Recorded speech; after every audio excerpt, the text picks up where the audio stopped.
Ner malakan yam kana diala content barwani lingwasme ka Nuer online TV channel de neriya ka doba dana la yen roinya gurgwasme lerten content lat karodian re doaran koniti content la Nuer de jogono konyal posie ka yemoja pal point gosneten content yeten gwalong no metran ka pal point la den diala content der lat la ka jaka to go la stress bala tele met pal point de teten no tie jo kon yal ko be moy ko pal point gon kun dialen konti la yen jo malington jo ban lat gwasame roñ mi shalat re wich ka South Sudan ko la Ramadan roja kuäär state gore jen wo be jo mbe nyoga yekel jo won shalat wude shalke justice rek biem top jen mo be nyoga yekel te ke ler mi shalat no dio je la je ke jen Sunday in paiwa mugoro dong de kon dia lenga no ngum le ro de ki ngu mi ladre roje mo ke jamo re ler kana bu kon linkel goro no jen bu mto do gor pin gwasa mo shit ko dong de recommend no ke bi nyo ani ko ken bu kon na me ban je cho linkel ka do bran de kon linga je te ga tong walong te lat ko rodien re do aran to gor liang no kon e kon te la nuore en walle ban ngaje no shanka jandang re do baro no ka pai dich ron kina dang ro jan dang ro dich dio je don ninde tot bana woka pai bakel jo ban lar gwasme kimen bana latte jo mashallah kuäär ni justice rek biem top governor rek biem top jana jala kuäär dana kabunti state chalat gontung wana long kano ko manana chalada wajan no ko malo de malder tutin wate leta ngwan long ti chalati nyo dano general malka re wiki unit state kabintio la goro no me dong te me gwa mishan lat baje dilar kemananen chalat ke men chalat rek bim top jon chunga kel te ko kum kem yadit ram kel mishung ke kem yadit ka jo chalat gwasame no ngai kondi ala no re doaran kon war tidik to ngwan tigaten du no men chalat gwasame rek bim top janana ajane reywida no reywida ka unity state ajane kamda ka GSPLIO no ajane telenerek telekorek governor dung unity state rek biem top cha jewide chega jogono teleko security issue teleko security threat ngode we da pela rode pin tela ga kamda ka ji SPLIO connecting content la ji SSPDF la South Sudan People Defense Force ko ram kel ka pinkir ma yadit jana kon ke kum SPLIO tel ne problem jana me shire ke to ka Nasser me shi Nuer wayami ke je janbor shikarum ke kum SSPDF re we ka Nasser jagu jeno kormo bashar ka ba woni ka bentio ke unity state lo dong de mai de jo gamen winimi jola do no mo kana tuɔɔk june goro no chire ko mo charot chabe chobre wi ka bentio ke unity state ko no ngai ode mal derteten cha jo mo cha jalate justice rek biem top ramdan la governor dung unity state ajene no mo de jogo no kon ko kon jimala tele rek mi chibere weda ache jo mo che jokwen kenya makano ko mon dien dande lar ka tayda naka kama yom kon kirm yadi ndana ko la part of ko jena part of kirm yadit SSPDF rek biem top jen chale de long ka kwi mala la to ko re wiki interstate dio jala kon ngwana kon kaling la kon kanen tin chalat gwasa me wajen che dobe dane la nadin shul ka je ko wajen che jelok jene jen dobe danen liuna ka jelong ko bram kel be gorno be family be je destroy ke be je yar so kuje mo baran be je wonak ko run bane to ba hoken ba kanang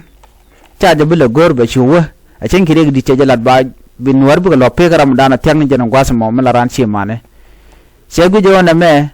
a jen gulri gul ka prolong ke jakre ko be ga teten ke be ga dit re wichen winime che we teram ba chul ko hok mitera mishran na karama ba gorija ba yen ka bok ba ka pigala jan cha she manten kontin ka rodin madre de kana mo cha bu maten ajena me jela shoot kulwiya no brand be jena e chane nak shiang akte mte kanware la kana lar nena ala mte ram shirek chilat ka jin chu shol tunan ram mo lo chi yang chi tup ki tem ji tup tin chi tup tunan ka jaram mo balaro jin no ge madana chala ram mo ke jin lu ge de do de to yobo baji kep ke kuma cho to ken sing den jegran kona ya gor ngai kona kon wer no sing jeglong te cha de gor no de lat so on tema chirik biam top ka gwade dana shewe she blood compensation ke jawuch tela yu to yorga pinke yang ma ba yor pinya shen man ramadan en chiran dia ranak ramadan chiran nak pon ramadan ba kem ne ko ramadan len mishro dolot no na me cha upload ke ja ko magwa mite mi jam la ro ram kele chidu na mi jega shela chama be kwana gwadan chama tin chama jega mo she nyot gwadan tin ramadan ba tini je chane dial cha bo bab right kon ka queen wore ko rodina ke chiko right ki jana ke dinka so chalan mu gwa shelat kan wore re wiki interested ano chidaren visual ram she mi jegla ramadan ba kem no point de cha she mana cha ba matin ko chikana mat namo medan che reaction che no loktan wore je ina me cha gwa ka this away mi cham ko ke je ko changa jiram ma dong tele ji dor ba jo de ka chi jin chi mi jek shelat ko chi ne de lat je ko gwan jeng be dun lan ne gwa do mo changa an chi mor be mi jek be lat ba blaro mat je ne kel this is crazy you know na mi jega long chi mi gwa kan wore ano brand be mi jek la de ba ne del ba ko maten na mo e siang mi cholot e siang mi jek governor Rick Bimtop ka United State jan chalati tongwan chala to go ko queen wore one thing andana don kwa governor Rick Bimtop kwa jela kot keje ata dan nakan wer ki United State ano nakan wer ki United State chin wer chilo jen chatet wi mon keleo ano ban wer ba kanak ka jino jin la ku ramadan dong de korte de ka kapchong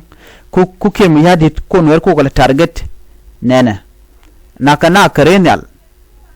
kwana bukarenyal kum Uganda kum South Sudan na medio ja che chong yene ko la kwan were la kwer shi bang ne jan kwero jin mite me yar ga ne ku de ro ga jan kwer mom len mi choro lodo de jo jina na ma chagwa shu ne ga shu ga nak ko jin part of it jin chi bu kwan rodo ke chi bu goro jin brodo la jode e ko ye kwero ne to ko shi mor te la ne kun mi bu ga ke ngeda no na ka ne je ko kwer shi forever kwer short time te ram liu ko kwer te ram te ten ma dong ten a chang na gu jen we ne chok chi kwer ye kwa mo gwa cha bu men wo a chang le gwa chang le chom me de ba yi kapinyan gwa ta mo la radi la ile la lat katen ko on kwer kwa je exercise kwa na kwa ka train ka kwida ko banare en long ke yene de